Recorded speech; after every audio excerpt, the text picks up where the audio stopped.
दोस्तों, अगर मैं आपसे कहूं कि बिना महंगी खाद, बिना केमिकल, सिर्फ जंगल की मिट्टी और 3 प्रकार के पत्तों से ग्रो बैग में पौधे दुगनी तेज़ी से बढ़ सकते हैं, फूल भी ज़्यादा आएंगे और बीमारियां पौधों पर अपने आप कम हो जाएंगी, तो क्या दोस्तों आप मेरी बात को मानेंगे?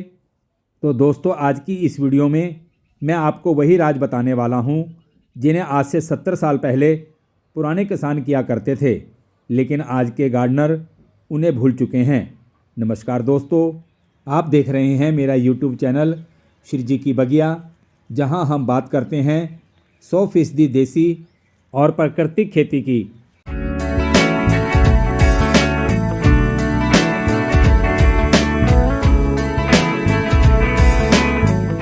दोस्तों, आज की ये वीडियो खास तौर पर उन लोगों के लिए है जो ग्रो बैग में सब्जी, फल या फूल उगाते हैं और वे चाहते हैं कि काश ऐसा कोई उपाय मिल जाए जिससे मिट्टी परमानेंट जिंदा बनी रहे और पौधे खाद की जीरो लागत से ताकतवर होकर फूलों और फलों से भरे रहें। दोस्तों, आज हम जानेंगे कि साधारण मिट्टी में अगर हम जंगल की मिट्टी, नीम, पीपल और बरगद के पत्ते मिला दें तो ग्रो बैग में क्या क्या फ़ायदे मिलते हैं। दोस्तों, जंगल की मिट्टी कोई साधारण मिट्टी नहीं होती है। ये वो मिट्टी है जहाँ कई सालों से पेड़ों के पत्ते, फल, फूल, टहनियाँ नीचे ज़मीन पर गिरती रहती हैं और बारिश का पानी वहाँ जैविक कचरे को भिगोकर जैसे जैसे ज़मीन में रिसता है, मिट्टी की नमी, मिट्टी में रहने वाले बैक्टीरिया जैविक कचरे को डिकम्पोज करके भूरे काले हुमस में बदल देते हैं। दोस्तों, जंगल की मिट्टी में रह रहे करोड़ों जिंदा सूक्ष्म जीव पोषक तत्वों का रिसाइकल करते हुए और जैविक पदार्थों को खंड खंड करते हुए हुमस में बदल देते हैं।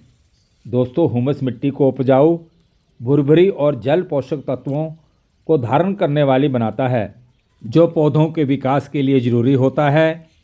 हुमस पोषक तत्वों को धीरे धीरे छोड़कर मिट्टी की नमी संरचना को सुधारता है। दोस्तों, यही कारण है कि जंगल में बिना खाद, बिना पानी दिए भी पेड़ पौधे हरे भरे रहते हैं। दोस्तों, ग्रो बैग में जंगल की मिट्टी जो हुमस के रूप में काले भूरे रंग की होती है, पौधों में डालने से मिट्टी को प्राकृतिक पोषक तत्व मिलते हैं। पत्ते मिट्टी को हल्की व हवादार बनाते हैं, जिससे मिट्टी में बराबर नमी बनी रहती है और मिट्टी का जल निकासी सिस्टम बेहतर होता है। पौधों की जड़ें स्वस्थ रहती हैं और कीट रोग का खतरा ना के बराबर हो जाता है। दोस्तों, ऐसा होने से पौधे अपनी ज़रूरत के अनुसार मिट्टी से धीरे धीरे पोषक तत्व लेते रहते हैं। दोस्तों, एक यही कारण है जिससे पौधों को बार बार खाद देने की ज़रूरत नहीं पड़ती है। पौधों की ग्रोथ बड़ी तेज़ी से होती है क्योंकि जंगल की मिट्टी में मौजूद अच्छे बैक्टीरिया पौधों की जड़ों को फैलने में मदद करते हैं। दोस्तों, नीम, पीपल और बरगद के पत्ते, जिन्हें आयुर्वेद में अमृत कहा गया है, लेकिन अगर मैं आपको वैज्ञानिक रूप से समझाऊं तो ये पत्ते मिट्टी में मिलकर वो करिश्मा करते हैं जिसे मार्केट में मिलने वाले प्रोडक्ट्स भी नहीं कर पाते। जैसे नीम के सूखे पत्ते ग्रो बैग की मिट्टी में मिलकर धीरे धीरे सड़कर प्राकृतिक कीटनाशक का काम करते हैं, जिससे पौधों में फंगल और कीड़े मकोड़े नहीं लगते हैं और मिट्टी हर समय स्वस्थ बनी रहती है।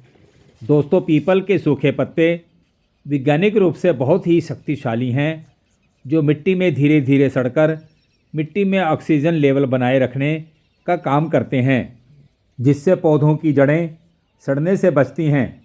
और रही बरगद के सूखे पत्तों की बात, ये मिट्टी में धीमी गति से सड़कर प्राकृतिक खाद का काम करते हैं, जो मिट्टी को ढीला करके सूक्ष्म जीवों को पोषण देते हैं, जिससे पौधों में वृद्धि बेहतर तरीके से होती है और मिट्टी में जल धारणा की क्षमता भी बढ़ती है।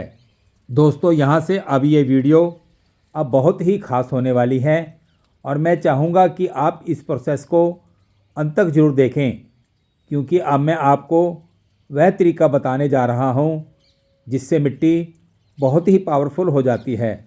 दोस्तों, 50% साधारण मिट्टी और 40% नीम, पीपल और बरगद के सूखे पत्ते और 10% जंगल की मिट्टी इन सभी को इकट्ठा कर लेना है। दोस्तों 40% पत्तों में से 30% पत्तों को ग्रो बैग के तले में 2 इंच की परत बनाकर बिछा देना है और बाकी 10% पत्तों को सादी मिट्टी में अच्छे से मिक्स कर देना है। अब ग्रो बैग में पानी देने के उपरांत मिट्टी में जो नमी बनेगी, दोस्तों ग्रो बैग में ये नमी वही काम करेगी जो जंगल में पड़े पत्तों में हुआ करती थी। दोस्तों इस मिट्टी का फ़ायदा सब्जियों, फूलों और फलों के पौधों में ज़्यादा असर दिखाता है। दोस्तों ग्रो बैग में सिर्फ मिट्टी भरना ही काफ़ी नहीं है, बल्कि मिट्टी को ज़िंदा रखना बहुत ही ज़रूरी है। और ये वो देसी तरीका है जो जीरो खर्चे में बड़े रिजल्ट देता है। दोस्तों अगर आपको ये जानकारी अच्छी लगी है तो वीडियो को आप लाइक करें और शिरजी की बगिया को सब्सक्राइब करें। दोस्तों आपने अपने ग्रो बैग की मिट्टी में क्या डाला है, मुझे कमेंट्स करके ज़रूर बताइएगा। दोस्तों आज बस इतना ही, फिर मिलते हैं ऐसी ही एक और नई जानकारी के साथ। दोस्तों आप पर्यावरण के साथ जुड़कर और जैविक खेती को अपनाकर सदा स्वस्थ रहें, खुश रहें। धन्यवाद।